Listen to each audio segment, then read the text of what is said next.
Everyone, welcome back to my channel. इस video में हम पढ़ने वाले हैं रिसोर्स ज्योग्राफी का chapter number first, natural resource concept and classification.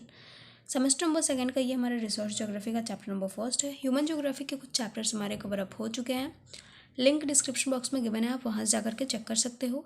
And अगर नोट्स चाहिए तो उसके लिए भी इंस्टाग्राम का लिंक गिवन है। ठीक है, तो चलिए स्टार्ट करते हैं। सबसे पहले हमारा क्या है, रिसोर्स, क्योंकि चैप्टर इससे रिलेटेड है हमारा और ये हम काफ़ी पहले से पढ़ते आ रहे हैं, बट एक बार फिर से पढ़ेंगे कि ये होता क्या है। ठीक है, पहले तो बस हम इसका डिफिनेशन जान लेते थे, बट इस बार का जो डिफिनेशन है वो हमारे बहुत सारे स्कॉलर्स के अकॉर्डिंग होगा। ठीक है, क्योंकि हमें इससे डिटेल में पढ़ना है, तो किसी एक इंसान ने तो बोल नहीं दिया हो कि हाँ रिसोर्स ये चीज़ होती है और सबने उसे मान लिया। ठीक है, सबके अलग अलग अपने विचार रहे होंगे और जिसको देखते हुए एक लिया गया होगा। ठीक है, एक लिया गया होगा कि हाँ यही रिसोर्स होता है। ठीक है, तो ये दो वर्ड से मिलकर के बना हुआ है। फर्स्ट तो है री एंड दूसरा क्या है, सोर्स। ये दोनों ही इंग्लिश वर्ड है। री का मतलब होता है अगेन एंड सोर्स का मतलब क्या होता है, सोर्स का मतलब कोई उपाय हो गया, साधन हो गया। ठीक है, तो बेसिकली जो रिसोर्स का मतलब होता है वो ये होता है कि कोई भी साधन जो हमारे जो नेचर है उसमें है। ठीक है, और वो क्या है, वो हमारे यूज़ के लिए मतलब काफ़ी है, वो हमारे यूज़ में आ सकता है, लॉन्ग टाइम के लिए हम उस पर डिपेंड रह सकते हैं, और वो अगर ख़त्म भी हो जाए तो वो वापस से बन सकता है, तो उसे हम कहते हैं रिसोर्स। ठीक है, अब देखो बहुत सारे स्कॉलर्स हैं, तो फर्स्ट में हमारे हैं J.S. फिशर। इनके अकॉर्डिंग रिसोर्स क्या होता है, resources are anything that can be use to satisfy a need और डिज़ायर। रिसोर्सेज वैसे चीज़ हैं, ठीक है, वैसी चीज़ें हैं जो हमारे नीड्स को, हमारे डिज़ायर्स को क्या करती हैं, सेटिस्फाई करती हैं। ठीक है, ये किसके अकॉर्डिंग है, J.S. फिशर। नेक्स्ट है R.J. Johnstone and others. इनके साथ साथ कुछ अदर्स स्कॉलर्स भी हैं, लेकिन उनका नाम यहाँ पे नहीं लिखा हुआ है, ओके, क्योंकि बहुत सारे स्कॉलर्स का नाम था, तो बस ये याद रखेंगे। अब इनके अकॉर्डिंग क्या है, अ कॉन्सेप्ट। रिसोर्स क्या है, कॉन्सेप्ट है, use to denote sources of human satisfaction. ठीक है, रिसोर्स क्या है, कॉन्सेप्ट है जिसको हम ह्यूमन सेटिस्फैक्शन को डिनोट करने के लिए यूज़ करते हैं। ह्यूमन सेटिस्फैक्शन में अब कौन सी चीज़ें हैं जिनको ये क्या करता है, सेटिस्फाई करता है, तो wealth, strength, labour, entrepreneurial skills, investment funds, fixed capital assets, technology, knowledge, social stability, cultural, physical attributes may be referred as resources of a country. ये सारी चीज़ें जो आपको दिख रही है वो क्या है, रिसोर्सेज हैं किसी भी कंट्री की। ठीक है, ये सारी चीज़ें हमारी क्या है, रिसोर्सेज हैं। नेक्स्ट है हमारे Smith and Phillips. Fundamentally resources are merely environment functioning in the service of man. ये क्या है, रिसोर्सेज ओनली इन्वायरमेंट फंक्शनिंग है। ठीक है, मतलब कि हमें इन्वायरमेंट से मिलती हैं और ये क्या करती हैं, जो भी ह्यूमन बींग्स हैं उनको सर्विस प्रोवाइड करती हैं। ठीक है, तो इन्वायरमेंट से मिलने वाली ये ओनली क्या है, फंक्शनिंग जो भी बोल सकते हैं हम। ठीक है, फंक्शनिंग सर्विस है जो कि हमारी नीड्स को सेटिस्फाई करती हैं। ठीक है, नेक्स्ट है encyclopedia of social sciences. Social sciences के इंसाइक्लोपीडिया के अकॉर्डिंग क्या है, resources.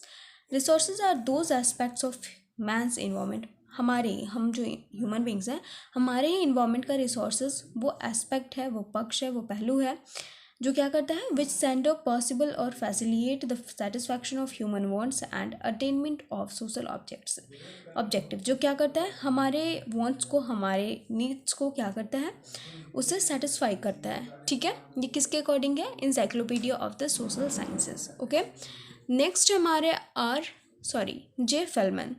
Resources are naturally occurring substances which in any case are used for the economic development and welfare of human beings। ये क्या है, नेचुरली अगर करते हैं। ठीक है, नेचुरली अकरिंग सबस्टांसेस हैं जो क्या करते हैं, किसी भी केस में हमारे इकोनॉमिक डेवलपमेंट में, हमारे वेलफेयर के लिए हमें हेल्प करती हैं। ठीक है, आगे हमारे पास क्या है, ये तो हमारे बहुत सारे ज्योग्राफर्स स्कॉलर्स हो गए। अब आगे हमारे पास है creation of resources. Resources create कैसे होते हैं, तो रिसोर्सेज क्रिएट होते हैं नेचर के थ्रू। ठीक है, ह्यूमन मेड भी होते हैं, नेचुरल और ह्यूमन मेड दोनों होते हैं, बट यहाँ पे भी फिलहाल तो नेचर है। ठीक है, बेसिकली जो रिसोर्सेज होते हैं वो कहाँ से क्रिएट होते हैं, नेचर से होते हैं।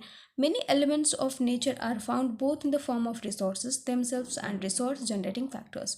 अब देखो ये जो रिसोर्सेज हमारे वो दो फॉर्म में, मतलब जो भी हमारे एलिमेंट्स निकलते हैं नेचर से वो दो फॉर्म में होते हैं। फर्स्ट तो कि वो पहले से ही रिसोर्सेज हैं जिनको हम यूज़ कर सकते हैं, एंड सेकेंड क्या है, वो रिसोर्सेज हैं जो कि अलग फैक्टर को क्या करती हैं, जनरेट करती हैं। ठीक है, रिसोर्स जनरेटिंग फैक्टर मतलब कि जनरेटिंग फैक्टर लाइक जो हमारे पास रिसोर्सेज हैं, ठीक है, हम उसका यूज़ करके दूसरे जो हमारे रिसोर्सेज हैं उसको भी हम बना सकते हैं, ठीक है। तो वो क्या कर रहे हैं, वो अदर रिसोर्सेज को भी जनरेट करने का काम करते हैं और खुद में भी एक रिसोर्स होते हैं।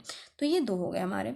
But their nature change due to human influence, but इनके नेचर्स चेंज हो सकते हैं हम ह्यूमन बीइंग के इन्फ्लुएंस की वजह से, ठीक है। There are some resources in nature which are freely available without any effort. The rest are made useful by human efforts. ठीक है, कुछ रिसोर्सेज ऐसे हैं जो कि हमारे नेचर में फ्रीली अवेलेबल हैं, जिनको हम बिना किसी एफर्ट के, बिना किसी मतलब उस पर फोर्स लगाए हुए हम क्या कर सकते हैं, उसे यूज़ कर सकते हैं बिना उसमें कोई चेंजिंग किए हुए। और बाकी के कुछ ऐसे हैं जिनको हम अपने हेल्प की वजह से, ठीक है, खुद से हेल्प करके, खुद ट्राई करके, अपने एफर्ट्स लगा करके उन्हें यूज़फुल बना सकते हैं, ठीक है। एग्जांपल हम आगे पढ़ेंगे कि क्या हो सकती हैं वो चीज़ें। नेक्स्ट क्या हमारे पास, resources are created by human knowledge, thus human knowledge is the greatest resource. अब देखो रिसोर्सेज क्रिएट कैसे होती हैं, ह्यूमन बींग्स के नॉलेज की वजह से क्रिएट होती हैं। अगर ह्यूमन बींग्स के पास नॉलेज स्किल्स ना हो तो रिसोर्सेज क्रिएट नहीं होंगी। इसका मतलब क्या है, नॉलेज ही सबसे बड़ा रिसोर्स है, ठीक है। नॉलेज क्या है, सबसे बड़ा रिसोर्स है। एक किसी ने कहा भी है, knowledge of man is the mother of all resources, ठीक है। किसी भी इंसान की, किसी भी ह्यूमन बींग का जो नॉलेज है वो सारे रिसोर्सेज की मदर है, ठीक है। आगे हमारा concept of resources. Concept of resources में देखो सबसे पहला कॉन्सेप्ट क्या है, resources are not present, they have to be made. Resources present नहीं होते हैं, ठीक है। हम डायरेक्टली उन्हें यूज़ नहीं कर सकते, हमें उन्हें बनाना पड़ता है, ठीक है। Although no element of nature is a resource, मतलब कि जितने भी एलिमेंट हमारे नेचर में वो रिसोर्स नहीं है, ठीक है। इन इट्स ओरिजिनल फॉर्म, जब तक वो अपने ओरिजिनल फॉर्म में है तब तक वो रिसोर्स हमारे लिए नहीं है, ठीक है। ये क्या कह रहा है, ये यही कह रहा है कि जितने भी एलिमेंट्स हमारे नेचर में अवेलेबल हैं वो जब तक ओरिजिनल फॉर्म में तब तक वो रिसोर्स नहीं है।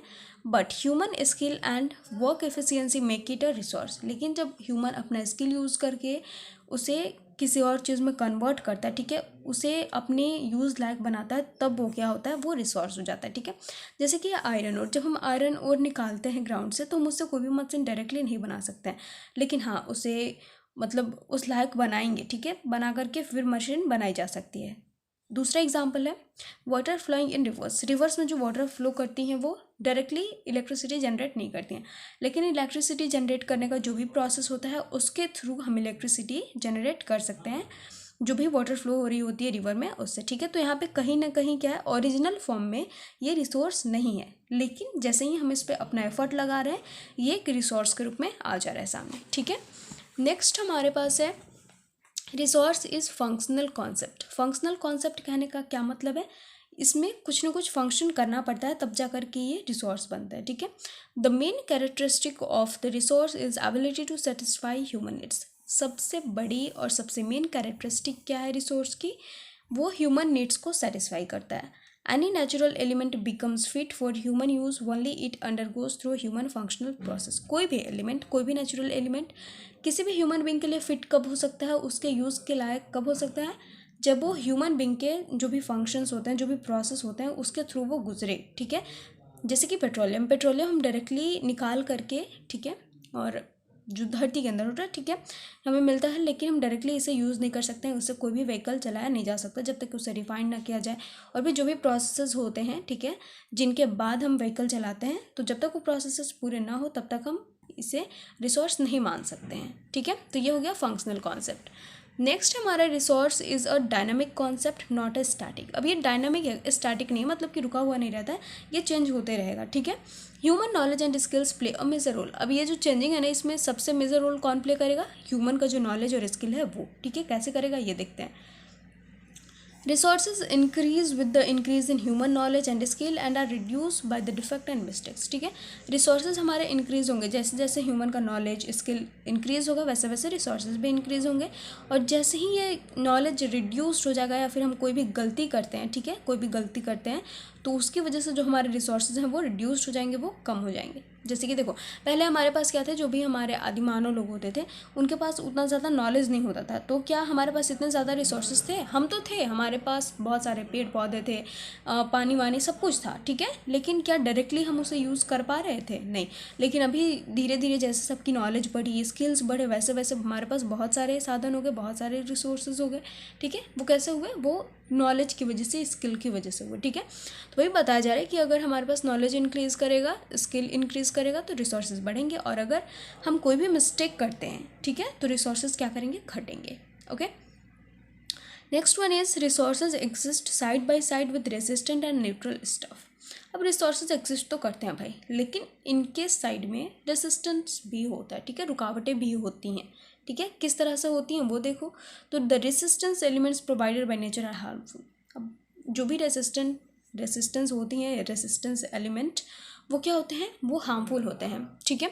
जैसे कि देखो बैरन लैंड हो गया, फ्लड हो गया, अर्थक्वेक हो गया, स्टॉर्म हो गया, एपिडेमिक हो गया, ठीक है, ये सब क्या है, ये सब रेसिस्टेंस एलिमेंट्स हैं जो कि नेचर के द्वारा ही प्रोवाइड किया जाता है, बट ये हमारे लिए हार्मफुल है। लेकिन जब neutral resistive elements can be made a resource by increasing technical knowledge. हाँ, लेकिन जब टेक्निकल नॉलेज बढ़ेगा इंसान का, ह्यूमन बींग का, ठीक है, स्किल, नॉलेज, टेक्निकल, ये सब कुछ बढ़ेगा, तो ये जो हमारे रेसिस्टेंस है ना और न्यूट्रल स्टफ है, वो दोनों को भी हम यूज़ में ला सकते हैं, उन्हें भी हम रिसोर्स बना सकते हैं, ठीक है।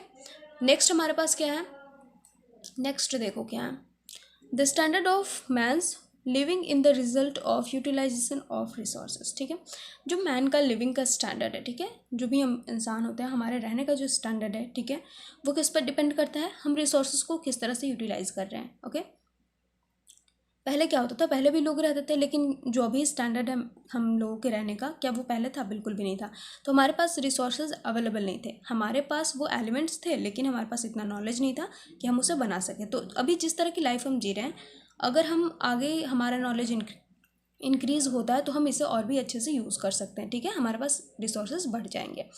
Next, concept of resources conservation. Concept क्या है रिसोर्स कंजर्वेशन का, तो हमें कंजर्व करके रखना चाहिए, तो हमने बहुत पहले से पढ़ा हुआ है, ठीक है। तो इसका मतलब ये है कि to maintain their availability in the nature for a long time by making judicious use of resources, ठीक है। इसका मतलब है कि हमें जो नेचर से हमें ये रिसोर्सेज मिल रहे हैं, उनका एक जुडिशियस यूज़ करके, अच्छे से यूज़ करके, उन्हें हमें उनकी अवेलेबिलिटी को हमें मेंटेन करके रखना है, ताकि वो फ्यूचर जनरेशन के यूज़ में भी आ सके, ठीक है।